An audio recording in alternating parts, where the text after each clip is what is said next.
హైదరాబాద్ మొట్టమొదటి important point ఏంటంటే ఇది ఒక కాస్మోపాలిటన్ సిటీ.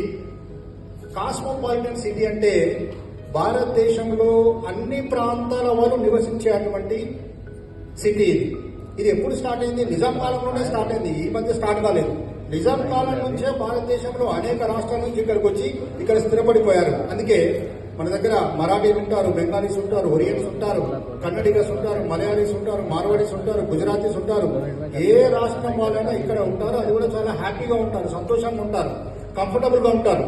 అందుకే రాష్ట్రపతి భవన్ ఢిల్లీలో ఉంది, ఇంకోటి ఎక్కడ ఉంది? హైదరాబాద్ ఉంది.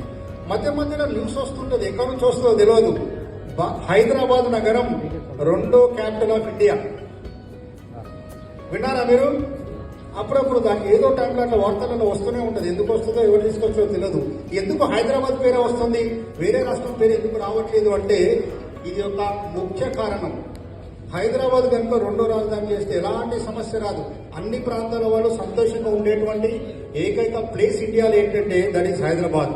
ఇక దీంతో పాటు రోబస్ట్ ఇన్ఫ్రాస్ట్రక్చర్ అంటే హైదరాబాద్ యొక్క ప్రత్యేకత రోడ్ కనెక్టివిటీ, అద్భుతమైన రోడ్ కనెక్టివిటీ. ట్రాన్స్పోర్టేషన్ ఒక ప్లేస్ నుంచి ఇంకో ప్లేస్ వెళ్ళాలంటే కొన్ని నగరాలలో మాత్రమే హైదరాబాద్ ఉన్నటువంటి అద్భుతమైన రోడ్ కనెక్టివిటీ ఉంది. రోడ్ కనెక్టివిటీ మాత్రమే కాదు, ఈవెన్ రైల్వే కనెక్టివిటీ, ఎంఎంటీఎస్ కావచ్చు, లోకల్లో ఇప్పుడు వచ్చిన మెట్రో రైలు కావచ్చు.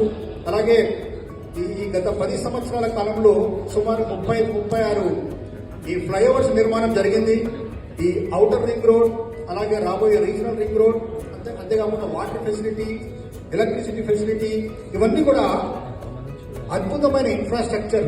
ఇవన్నీ ఈజీగా ఉన్నాయి, ఇవన్నీ ఉన్నాయి కాబట్టి, ఇవన్నీ సంపూర్ణంగా ఉన్నాయి కాబట్టి మన సిటీ అనేది అద్భుతమైన ప్రగతి సాధిస్తుంది.